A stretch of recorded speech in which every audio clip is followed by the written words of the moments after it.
Hey everyone, welcome back. So for USF 2000, we are at Suzuka, and I love these old school racetracks.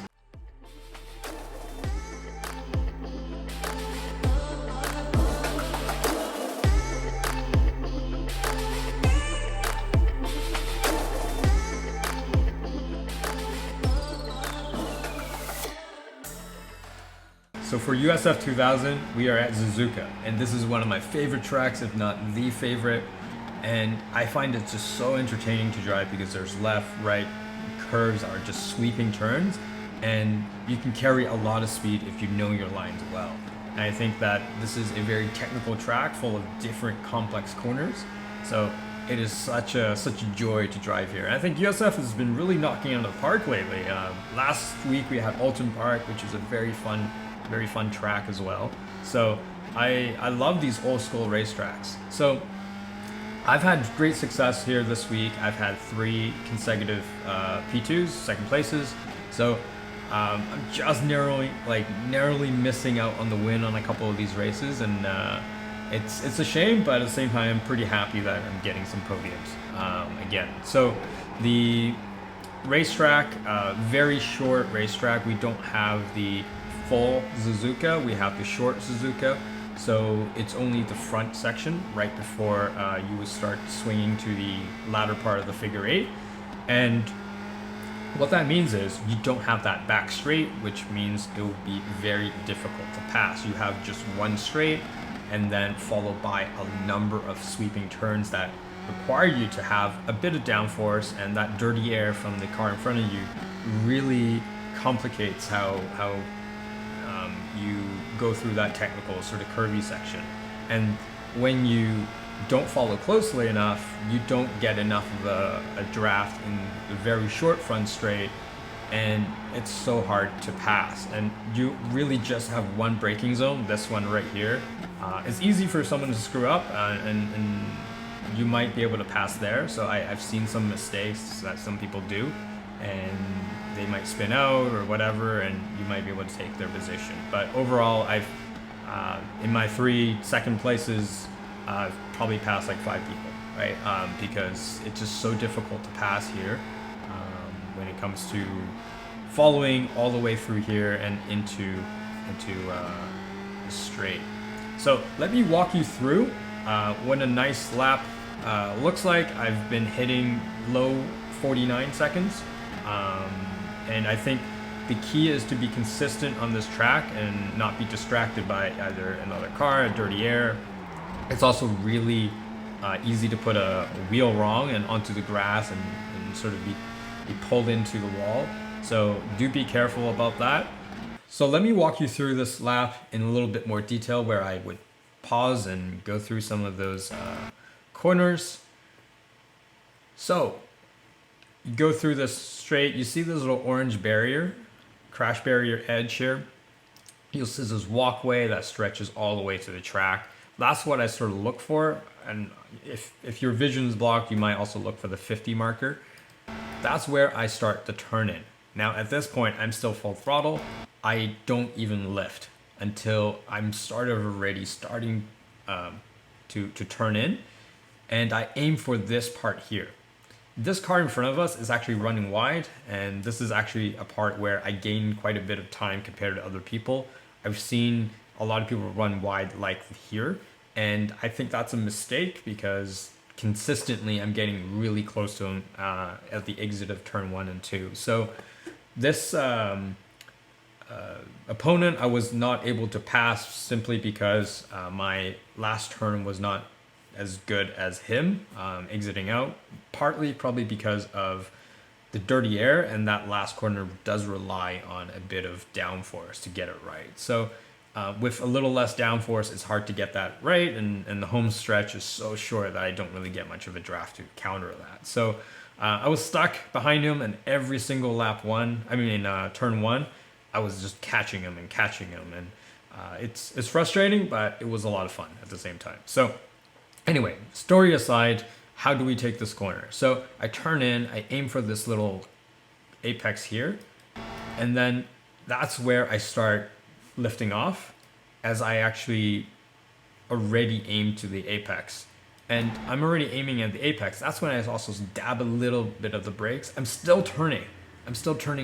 Quite a bit. So I want to make sure that I don't overdo the brakes and lock up or spin, right? So I just dab a little bit of brakes as I clip the corner.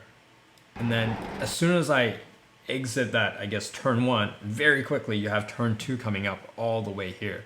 And I try to straighten out the corner or straighten out the car as much as I can. And then I start leaning heavily onto the brakes as much as I can.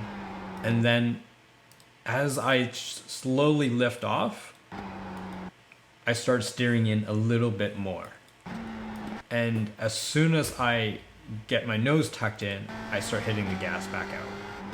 So you do carry a lot of speed into the turn one, turn two section. And I think it is important for you to do that. Otherwise, you do lose a lot of time, because this is probably one of the only parts where you can actually have an advantage coming in, because you were drafting on the home straight, because you don't have that downforce or dirty air affecting you, because through this sort of S section, that downforce is really important. So you do sort of slowly lose that or widen that gap slowly over the next little bit back until the home stretch. So onto this turn here, I just lift off. I actually don't take as wide of a line as he does. Sometimes I do, sometimes I don't.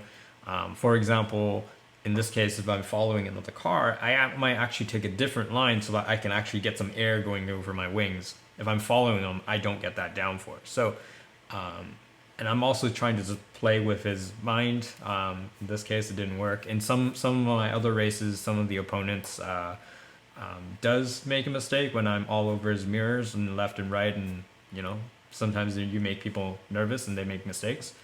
So in this case, I actually tuck in a little bit closer. I don't run wide all the way to the edge. And my theory is actually, I see this as a chicane. It's a giant chicane, but I see this as a chicane. And you sort of want to straighten out the corner as much as possible. If I run super wide, I have to turn a lot and then turn a lot again, right? Turn super 90 degrees on the left and 90 degrees on the right. That's just slows the car down. I think if you have a really high powered and a high downforce car, like a Formula One car, then it might make more sense. But in the slow car like this one, where you just need to preserve speed as much as possible, and I don't have that much downforce, I can really do a sweeper like that. So I take the inside quite a bit. As you can tell, I take a different line. I actually cut onto the curbing here, and then as soon as I get down here, I lift again and downshift, and I try to exit back out onto the right so I don't go all the way to the left. And also really watch out for this piece of grass right here on the outside of that curbing. If you go too wide, that's where you hit the wall onto the right, because as soon as your left rear tire clips that and you're still on the gas, you're gonna spin out and hit the wall onto the right. So just be careful. I personally don't go all the way out until I am absolutely pushing super hard and I have like no other choice but to do that. But even then, I think it's actually slowing you down. So I try to be on the right hand side so I can set myself up for the next S as a sort of sweeper. And I see this as, again, like a giant chicane or a giant slalom. You want to be as tight to the inside as you can. And if you ever done a cone course slalom in I guess iRacing or in real life, then you'll know that a lot of movement onto the lateral left and right is actually a complete waste of energy. You can look like a superhero, like working your wheel really hard, but it doesn't actually show in the lap time. So you want to be super sort of gentle on the what do you call it, on the gas. So I come up here and I take a late apex on this one. The intent of taking a late apex on this one is so that I can actually exit on this corner on the right hand side. And it's important, again, to maximize the speed onto the straight, right? And you have one straight. So I sort of work backwards and think about where do I want to be when it comes to exiting onto that straight, or if I continue to work backwards, where would I want to be when I enter that corner? And it's a little bit different than when you would drive this course if it's a full course, because instead of a long sweeper that continues all the way down to that section, you actually have a quick right almost immediately. So I see that as another sort of S, like sort of almost like a continuation of the chicane. So I try to lean back onto the right, come back.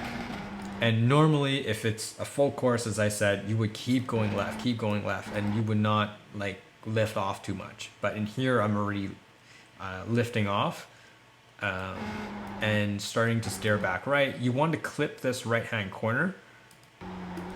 And as I said, I treat this as another part of the sweeper, and then I lift off a little bit and let the car rotate. And as soon as I get to around, I would say these traffic cones, or sometimes even this little grid section, then I would start getting the gas and go. And I think I probably could have actually hit the gas a little bit earlier in this case. I think I hit the gas when, let's see, here actually, yeah, in the grid section, not the cone. So I started gassing, go, and start falling through here.